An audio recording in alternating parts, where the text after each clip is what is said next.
सावन सोमवार व्रत कथा, जिसे सुनने मात्र से ही मनुष्य के सारे पाप और कष्ट दूर हो जाते हैं। तो चलिए आज की कथा को शुरू करते हैं, किंतु सच्ची श्रद्धा से कमेंट में जरूर लिखें हर हर महादेव।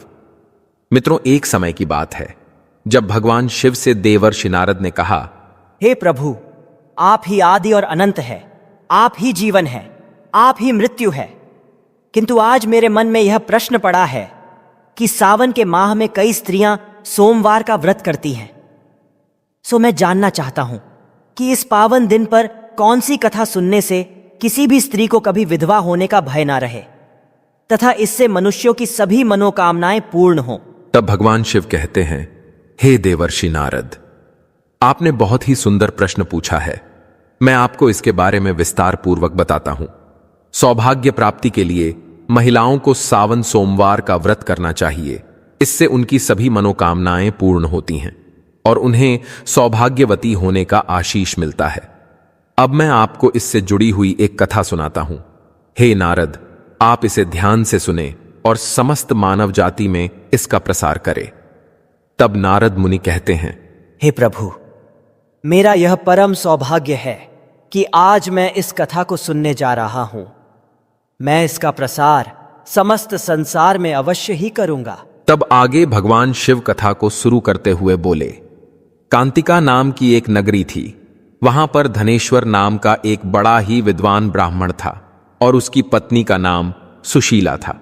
वे दोनों ही उस नगरी में बड़े प्रेम से रहते थे। उसके घर में धन धान्य आदि की कमी नहीं थी, लेकिन उनको एक बड़ा दुख था कि उनकी कोई संतान नहीं थी। इस कष्ट से वह अत्यंत दुखी रहते थे और मन ही मन खुद के भाग्य को कोसते रहते हैं। फिर एक दिन एक बड़ा तपस्वी योगी उस नगरी में आया। वह योगी उस ब्राह्मण के घर को छोड़कर अन्य सब घरों से भिक्षा लाकर भोजन किया करता था, लेकिन सुशीला से वह भिक्षा नहीं लिया करता था। फिर जब एक समय वह किसी अन्य घर से भिक्षा लेकर गंगा किनारे जाकर भिक्षा अन्न को प्रेम पूर्वक खा रहा था, तभी धनेश्वर ने योगी को देखा और अपनी भिक्षा के अनादर से दुखी होकर योगी से बोला, साधु महाराज, आप सभी घरों से भिक्षा लेते हैं, परंतु मेरे घर की भिक्षा कभी भी नहीं लेते। इसका कारण क्या है? तब योगी ने कहा कि मैं निसंतान के घर की भीख कभी नहीं लेता। इसी कारण से मैं आपके द्वार पर नहीं आता हूं। शास्त्रों के अनुसार यह भिख तुच्छ अन्न के तुल्य होती है, और जो मनुष्य गिरा हुआ या फेंका हुआ अन्न खाता है वह भी शूद्र हो जाता है। क्योंकि तुम निसंतान हो, इसीलिए शूद्र हो जाने के भय से मैं तुम्हारे घर की भिक्षा नहीं लेता हूं। तब धनेश्वर यह बात सुनकर अपने मन में बहुत दुखी हुआ और हाथ जोड़कर योगी के पैरों पर गिर पड़ा तथा करुणा भाव से कहने लगा, हे साधु महाराज, यदि ऐसा है तो आप मुझको पुत्र प्राप्ति का कोई उपाय बताइए। आप सर्वज्ञानी हैं, मुझ पर अवश्य ही यह कृपा कीजिए। धन की मेरे घर में कोई कमी नहीं, परंतु मैं पुत्र न होने के कारण अत्यंत दुखी हूं। आप मेरे इस दुख को दूर करें। आप सामर्थ्यवान हैं। ऐसी बातें सुनकर साधु कहने लगे, हे ब्राह्मण, तुम चंडिका देवी की आराधना करो, तुम्हें अवश्य ही सफलता मिलेगी। फिर घर आकर उसने अपने स्त्री से सब वृत्तांत कहा और स्वयं तप के निमित्त वन में चला गया। वन में जाकर एक मंदिर में उसने चंडिका देवी की उपासना की और उपवास भी किए। फिर अचानक चंडिका देवी ने 16वें दिन उसको स्वप्न में दर्शन दिया और कहा, हे धनेश्वर, तुझे पुत्र होगा, परंतु वह 16 वर्ष की आयु में ही मृत्यु को प्राप्त हो जाएगा। यदि तुम दोनों पति पत्नी सावन सोमवार का व्रत विधि पूर्वक करोगे तो वह दीर्घायु हो सकता है। जितना तुम्हारा सामर्थ्य हो उतने आटे के दिए बनाकर शिव जी का पूजन करना और सोमवार का व्रत रखना। साथ ही चंडिका देवी कहती हैं, प्रातः काल होने पर इस स्थान के समीप ही तुम्हें एक आम का वृक्ष दिखाई देगा।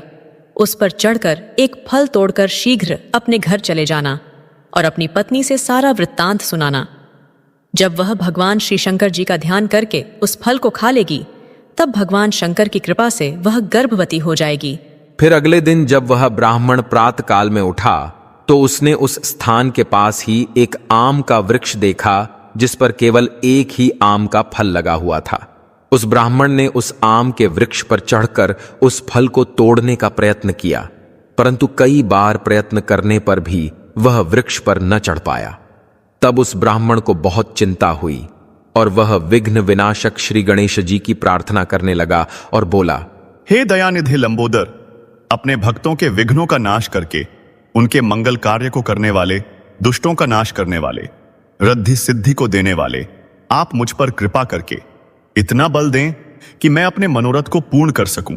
इस प्रकार गणेश जी की प्रार्थना करने पर उनकी कृपा से धनेश्वर वृक्ष पर चढ़ गया और उसने एक अति सुंदर आम का फल देखा। उसने विचार किया कि जो वरदान से फल मिला था वह यही है और कोई फल दिखाई नहीं देता है। उस धनेश्वर ब्राह्मण ने जल्दी से उस फल को तोड़कर अपने घर वापस आकर अपनी स्त्री को लाकर दिया और तब उसकी स्त्री ने अपने पति के कथनानुसार उस फल को खा लिया। मित्रों, अब समय के अनुसार ब्राह्मण धनेश्वर की पत्नी फल खाने से भगवान शिव के आशीर्वाद के कारण गर्भवती हो गई। देवी मां की असीम कृपा से उसे एक अत्यंत सुंदर पुत्र की प्राप्ति हुई, जिसका नाम उन्होंने देवीदास रखा। माता पिता के हर्ष और शोक के साथ वह बालक शुक्ल पक्ष के चंद्रमा की भांति बढ़ने लगा और देखते ही देखते युवा अवस्था को आया। मां भवानी की कृपा से वह बालक बहुत ही सुंदर, सुशील और पढ़ने में बहुत ही निपुण हो गया। मां चंडिका देवी की आज्ञानुसार उसके माता पिता ने 16 सोमवार का व्रत रखना प्रारंभ कर दिया था, जिससे उसका पुत्र दीर्घायु हो जाए। 16वां वर्ष लगते ही देवीदास के माता पिता को बड़ी चिंता हो गई कि कहीं उनके पुत्र की इस वर्ष मृत्यु न हो जाए। इसलिए उन्होंने अपने मन में विचार किया कि यदि यह दुर्घटना उनके आंखों के सामने ही हो गई तो वे कैसे सहन कर सकेंगे, उनके तो प्राण ही निकल जाएंगे। इस प्रकार से विचार करते हुए फिर एक दिन धनेश्वर ने तथा उसकी पत्नी ने आपस में विचार विनय करते हुए उन्होंने देवीदास के मामा को बुलाया और कहा कि भाई, हमारी इच्छा है कि देवीदास 1 वर्ष तक काशी में जाकर शिक्षा प्राप्त करे और हम उसको अकेला भी नहीं छोड़ना चाहते। इसलिए साथ में तुम चले जाओ और 1 वर्ष के पश्चात इसको वापस ले आना। फिर इसके बाद तदनंतर उन्होंने सभी आवश्यक वस्तुएं दी तथा कई सारा धन देकर और राह में चलते समय दान धर्म करने का प्रबंध करके उसके माता पिता ने काशी जाने के लिए देवीदास को एक घोड़े पर बैठाकर उसके मामा को उसके साथ विदा कर दिया। फिर धनेश्वर ने अपनी पत्नी के साथ अपने पुत्र की मंगल कामना की तथा दीर्घायु के लिए भगवती दुर्गा की आराधना और 16 सोमवार और सावन सोमवार का व्रत करना आरंभ कर दिया। इस प्रकार उन्होंने सभी सावन सोमवार का व्रत पूरा किया। कुछ समय पश्चात एक दिन वह दोनों मामा और भांजा मार्ग में रात्र बिताने के लिए किसी नगर में ठहरे हुए थे। उस दिन उस गांव में एक ब्राह्मण की अत्यंत सुंदर और गुणवान कन्या का विवाह होने वाला था, जिसका नाम सुकन्या था। वह भी भगवान शिव की अनन्य भक्त थी, जिसने योग्य वर की प्राप्ति के लिए 16 सोमवार के व्रत भी किए थे। अब जिस धर्मशाला के अंदर वर और उसकी बारात ठहरी हुई थी, उसी धर्मशाला में देवीदास और उसके मामा भी ठहरे हुए थे। संजोग से वर वधू के हल्दी और अन्य विवाह पूर्व के कार्य पूरे किए जा चुके थे, लेकिन विवाह के समय वर को धनुर्वात हो गया, जिस कारण पीड़ित वर के साथ विवाह करना उचित नहीं था। इस कारण वर के पिता ने अपने कुटुंबियों से परामर्श करके निश्चय किया कि यह देवीदास मेरे पुत्र जैसा ही सुंदर है, अब मैं इसके साथ ही विवाह करा देता हूं और बाद में विवाह के अन्य कार्य मेरे लड़के के साथ हो जाएंगे। ऐसा सोचकर उन्होंने देवीदास के मामा से जाकर बोला, तुम थोड़ी देर के लिए अपने भांजे को हमें दे दो, जिससे विवाह के सारे मांगलिक कार्य सुचारू रूप से हो सके। इसके लिए आपको मनचाहा धन भी दूंगा तथा कृपा करें और मेरे ऊपर उपकार करें। मैं बड़ी उम्मीद से आपके पास आया हूं। इतना कहकर वह शांत हो गया।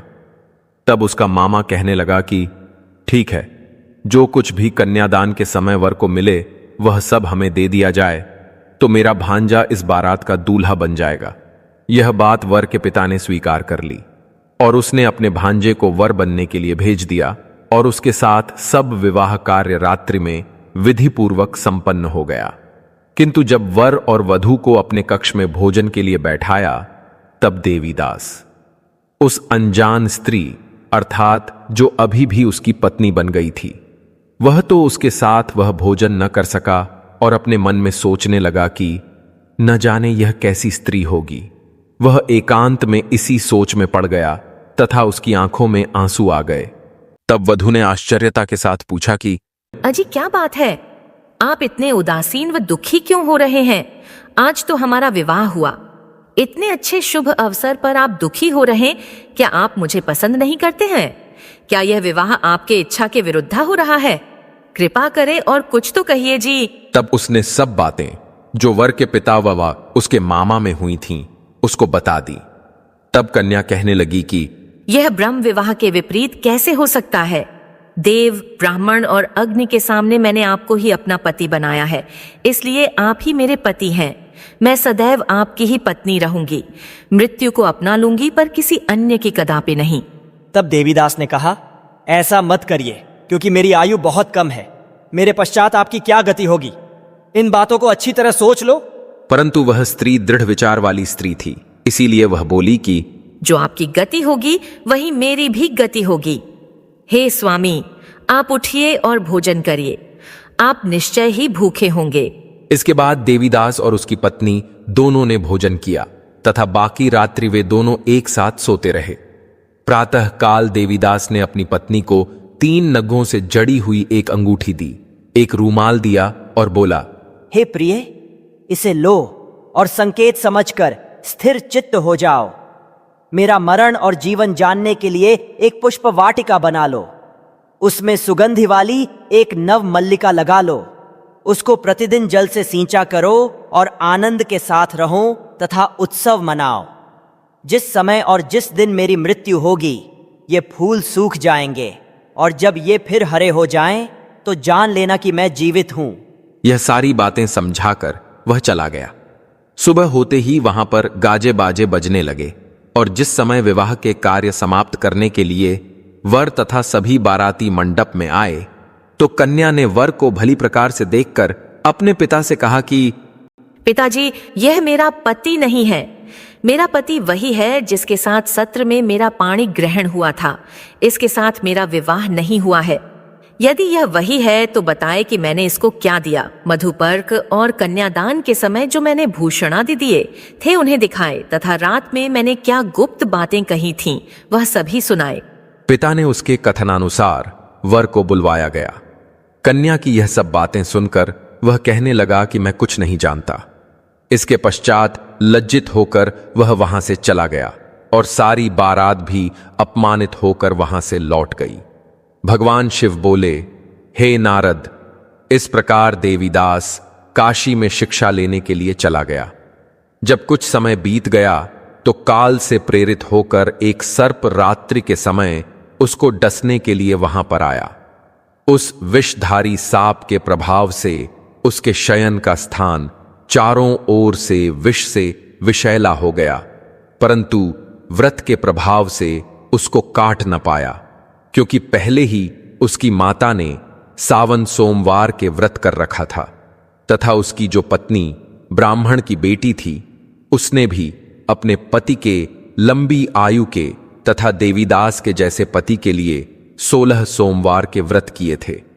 अब इसके बाद मध्याह्न के समय स्वयं काल वहां पर आया और उसके शरीर से उसके प्राणों को निकालने का प्रयत्न करने लगा, किंतु कई सारे प्रयत्न करने के बावजूद भी उसके प्राणों को ले जाने में यमराज असफल रहे। जब देवीदास मूर्छित होकर पृथ्वी पर गिर पड़ा था, तभी भगवान की कृपा से उसी समय पार्वती जी के साथ भगवान शंकर वहां पर आ गए। उसको मूर्छित दशा में देखकर पार्वती जी ने भगवान शंकर से प्रार्थना की, हे प्रभु, इस बालक की माता ने पहले ही सावन सोमवार का व्रत किया था, जिसके प्रभाव से हे भगवान, आप इसको प्राण दान दें। माता पार्वती के कहने पर भक्त वत्सल भगवान शिव जी ने उसको प्राण दान दे दिया। इस व्रत के प्रभाव से काल को भी पीछे हटना पड़ा और फिर थोड़ी देर के बाद देवीदास स्वस्थ होकर बैठ गया। उधर उसकी पत्नी उसके काल की प्रतीक्षा किया करती थी। जब उसने देखा कि उस पुष्प वाटिका में पत्र पुष्प कुछ भी जीवित नहीं रहे तो उसको अत्यंत आश्चर्य हुआ, और जब वह वैसे ही हरी भरी हो गई तो वह जान गई कि वह जीवित हो गए हैं। यह देखकर वह बहुत प्रसन्न मन से अपने पिता से कहने लगी कि पिताजी, मेरे पति जीवित हैं, आप उनको ढूंढना शुरू करें। वहीं दूसरी ओर देवीदास और उसके मामा ने काशी में चारों ओर अन्न दान किया, गरीबों वस्त्र आदि दान और भगवान शिव का जय जयकार किया।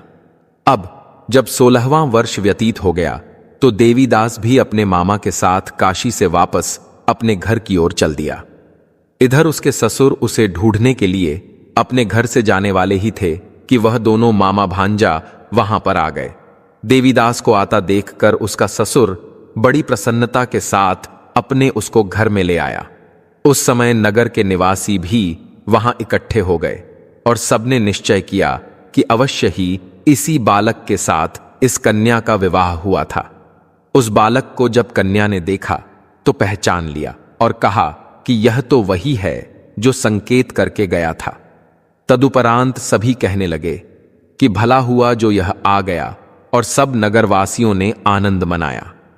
भगवान शिव जी कहने लगे कि इस प्रकार धनेश्वर सावन सोमवार के व्रत के प्रभाव से पुत्रवान हो गया, तथा जो भी स्त्रियां 16 सोमवार का व्रत करती हैं वे जन्म जन्मांतर में वैधव्य का दुख नहीं भोगती और सदैव सौभाग्यवती रहती हैं। यह मेरा वचन है, इसमें कोई संदेह नहीं है। यह व्रत पुत्र पौत्रों को देने वाला तथा संपूर्ण मनोकामनाओं को पूर्ण करने वाला है। सावन सोमवार के व्रत करने से व्रती की सब इच्छाएं भगवान शिव जी पूर्ण करते हैं। फिर आगे भगवान शिव कहते हैं, हे नारद, अगर इस सावन सोमवार के दिन गाय को चीज एक खिलाई जाए तो उस व्यक्ति के सारे पाप भी नष्ट हो जाते हैं। मैं आपको इस विषय में विस्तृत वर्णन करता हूं। गाय को देवतुल्य माना जाता है। पुराणों के अनुसार गौ माता में 33 करोड़ देवी देवताओं का वास होता है, इसलिए पहली रोटी गाय को खिलाने से देवी देवता प्रसन्न होते हैं। यह सारी जानकारी मानव कल्याण हेतु अति महत्वपूर्ण है। गाय को रोटी खिलाने से व्यक्ति को सौभाग्य, धन, समृद्धि और सुख शांति मिलती है। गाय को गुड़ के साथ रोटी खिलाने से ग्रह दोष दूर होते हैं। गाय को हल्दी लगाकर रोटी खिलाने से घर में सकारात्मक ऊर्जा का संचार होता है। सच्ची श्रद्धा से गाय को रोटी खिलाने से जाने अनजाने में किए गए पापों से मुक्ति मिलती है और उस व्यक्ति को मरने के बाद गौलोक की प्राप्ति हो जाती है। गाय को गुड़ रोटी खिलाने से ग्रह शांति मिलती है और जीवन में आ रही समस्याएं कम होती हैं। गाय को हमेशा ताजी रोटी खिलानी चाहिए। बासी रात में बची हुई रोटी कभी भी गाय को नहीं खिलानी चाहिए, इससे पाप लग सकता है। वास्तु के मुताबिक अगर किसी जातक की कुंडली में शनि दोष है तो शनिवार को गाय को रोटी खिलानी चाहिए। वास्तुशास्त्रों के मुताबिक रविवार के दिन गाय को रोटी खिलाने से कई ग्रह कट जाते हैं। अगर किसी की कुंडली में सूर्य से जुड़ा दोष है तो रविवार को गाय को रोटी खिलाने से वह खत्म हो जाता है। गाय को नियमित दिन के मुताबिक अलग अलग